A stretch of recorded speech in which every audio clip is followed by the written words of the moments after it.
અને ડેઝર્ટ કરતાં કિંમતમાં તેઓ મોંઘા હોય છે. ત્યારબાદ આપણે વાત કરવાના છીએ ડેઝર્ટ એટલે કે મિષ્ટાન.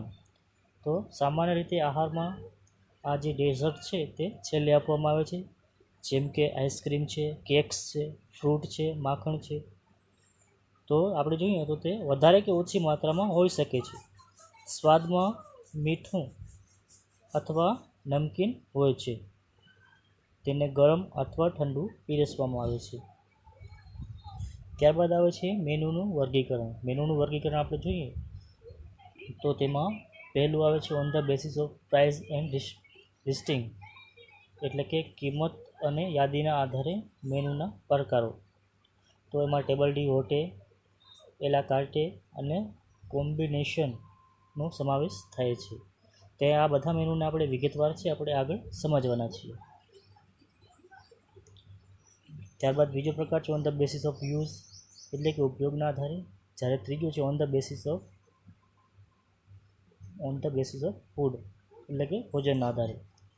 ઓન ધ બેસિસ ઓફ મિલ. તો આગળ આપણે જોઈએ તો પહેલું જે પ્રકાર છે તેમાં આપણે જોવાનું છે ટેબલ ડી હોટે. આ પ્રકારનું મેનુ છે મર્યાદિત પસંદગી આપે છે કે જેને પ્રસંગ અનુસાર પહેલેથી નિર્ધારિત કરી શકાય છે. જેમ કે નવું વર્ષ, દિવાળી, કોઈ લગ્ન પ્રસંગ હોય ત્યારે આ પ્રકારનું મેનુ છે આપવામાં આવે છે, જેમાં દરેક ડિશની કિંમત છે અલગ અલગ હોતી નથી, પણ દરેક ડિશની કિંમત નિશ્ચિત કરેલી હોય છે. ત્યારબાદ એમાં જોઈએ તો આમાં ગેસ્ટ પોતાની મરજી અનુસાર અમુક ડિશ વધારી કે ઘટાડી શકે છે. ત્યારબાદ બીજો પ્રકાર જોઈએ તો એલા કાર્ટે. તો આ પ્રકારનું મેનુ છે એ વૈકલ્પિક પસંદગીની તક આપે છે, અને જેમાં દરેક આઇટમની યાદી છે એ ક્રમસર આપવામાં આવે છે. જેમાં પહેલાં સ્ટાર્ટર, ત્યારબાદ શાકાહારી અથવા માંસાહારીની યાદી, ત્યારબાદ સલાડ, મુખ્ય આહાર, ચપાતી અને નાનની પસંદગી, અને રાઈસ ચોખાની જે અલગ અલગ વાનગીઓ છે તે, અને મિષ્ટાન વગેરેની યાદી છે એ ક્રમસર એમાં આપેલી આપણને જોવા મળે છે, જેમાં દરેકની કિંમત છે એ અલગ અલગ હોય છે. ત્યારબાદ જોઈએ કોમ્બિનેશન મેનુ. તો કોમ્બિનેશન મેનુમાં આપણે જોઈએ તો આ પ્રકારનું મેનુ છે જે સંપૂર્ણ ભોજન પેકેજ અને વૈકલ્પિક પસંદગીની તક આપે છે. એટલે કે તેમાં ટેબલ ડી હોટે અને એલા કાર્ટે છે એ બંને સમાયેલા હોય છે. બંનેનો સમાવેશ કરતું જે મેનુ છે તેને કોમ્બિનેશન મેનુ છે એ કહેવામાં આવે છે. ત્યારબાદ આપણે જોવાનું છે બીજો પ્રકાર.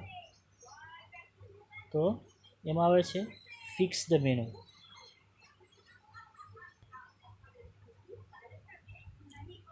ઓન ધ બેસિસ ઓફ જ્યારે જોઈએ તો એમાં ફિક્સ્ડ મેનુ છે એ નિશ્ચિત મેનુ છે. આ પ્રકારનું મેનુ છે એ મોટાભાગે કોફી શોપ અને ઝડપી સેવા આપતી રેસ્ટોરન્ટમાં જોવા મળે છે. આ પ્રકારનું મેનુ છે એ મોટાભાગે આપણે કોફી શોપ અથવા જ્યાં ઝડપથી સેવા આપવામાં આવતી હોય તેવા રેસ્ટોરન્ટમાં જોવા મળે છે, કે જેમાં આપણે ઓર્ડર દેતાની સાથે જ તરત જ આપણને તે મળી જાય છે. આ પ્રકારનું મેનુ છે એ સાયકલિંગ ફરતું મેનુ અને બેનિક્યુટ મેનુ કરતાં લાંબા ગાળે એક સરખું ચાલતું આવતું મેનુ છે. આ પ્રકારના મેનુમાં છે કિંમતમાં કે વાનગીઓમાં છે વધારે ફેર પડતો નથી, ને આજે કિંમત અને વાનગીઓ છે એ લાંબા ગાળે ચાલી આવે છે. ત્યારબાદ બીજું આવે છે સાયકલિંગ મેનુ. સાયકલિંગ એટલે કે ફરતું. આ પ્રકારનું મેનુ છે ગેસ્ટને પસંદગીમાં વિવિધતા આપે છે. આ પ્રકારનું મેનુ મોટાભાગે પોતાની રીતે બનાવેલું હોય છે અને બિનવ્યાપારી સંસ્થા અને કરાર આધારિત હોય, જેમ કે શાળાની કેન્ટીન કે હોસ્પિટલમાં ચાલતી કેન્ટીન કે હોટલ છે તેમાં આપણને આ પ્રકારનું મેનુ છે એ જોવા મળે છે. સામાન્ય રીતે આવા પ્રકારનું મેનુ 1 થી 4 મહિના સુધીનું હોય છે. એટલે કે 1 થી 4 મહિના પછી વચ્ચે મેનુ છે એ બદલાતું હોય છે. તેમાં કિંમત અને વાનગીઓ પણ એમાં બદલાતી આપણને જોવા મળે છે. ત્યારબાદ આપણે જોઈએ તો બેનિક્યુટ મેનુ એટલે કે ભોજન સમારંભનું મેનુ. આ પ્રકારનું મેનુ છે એ વૈકલ્પિક પસંદગીની તક આપે છે, જે 4 કરતાં વધારે કોર્સની તક આપે છે. મોટે ભાગે આવા પ્રકારનું મેનુ છે એ લગ્ન પ્રસંગ કે બીજા જે અન્ય પ્રસંગો હોય કે તહેવારો હોય ત્યારે ઉપયોગમાં લેવામાં આવે છે. ત્યારબાદ આપણે જોવાના છીએ મેનુના પ્રકારમાં ત્રીજો પ્રકાર છે on the basis of meal, તે જોવાના છીએ. તેમાં પહેલું છે બ્રેકફાસ્ટ મેનુ. તો આ પ્રકારનું મેનુ છે એ મર્યાદિત સમય માટે હોય છે કે જેમાં ફૂડનું મેનુ છે સવારના 6 થી 9 વાગ્યા સુધીનું હોય છે. આ જે બ્રેકફાસ્ટ છે આપણે જાણીએ છીએ કે સવારના ભાગમાં આપણે જે નાસ્તો કરીએ તેને બ્રેકફાસ્ટ કહેવાય છે. આ બ્રેકફાસ્ટમાં જે નાસ્તાની આઇટમો હોય તેનો સમાવેશ થાય છે અને તેનું આ પ્રકારનું જે મેનુ છે એ ફક્ત આપણને 6 થી 9 વાગ્યા સુધીનું હોય છે. જેમાં આ મેનુમાં આપણને ફ્રૂટ છે, જ્યુસ છે, દૂધ, ચાય, કોફી, ઈંડા, બ્રેડ વગેરેનો સમાવેશ આમાં થાય છે. ત્યારબાદ આવે છે બ્રંચ મેનુ. તો આ પ્રકારના મેનુના ભોજનમાં બ્રેકફાસ્ટ અને લંચનું મિશ્રણ હોય છે, તેથી તેને બ્રંચ કહેવામાં આવે છે. બ્રેકફાસ્ટમાંથી બ્રેક અને લંચમાંથી જે ચ છે એ બંનેને સાથે રાખીને જે શબ્દ બને છે બ્રંચ, તેને આધારે તેને બ્રંચ કહેવામાં આવે છે. આ પ્રકારના મેનુનું ભોજન છે એ સવારના મોડા સમય અને લંચ સમય પહેલાં લેવામાં આવતું હોય છે. સવારનો જે સમય છે જ્યાં બ્રેકફાસ્ટનો સમય લોકો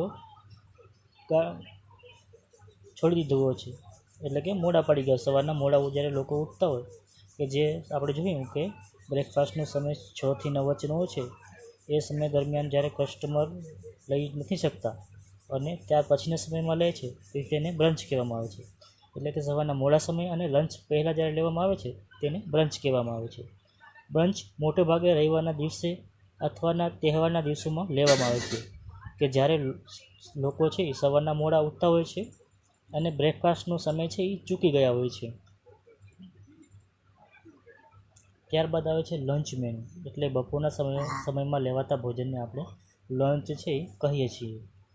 આ પ્રકારનું મેનુનું ભોજન દિવસના મધ્ય ભાગમાં એટલે કે બપોરે લેવામાં આવે છે.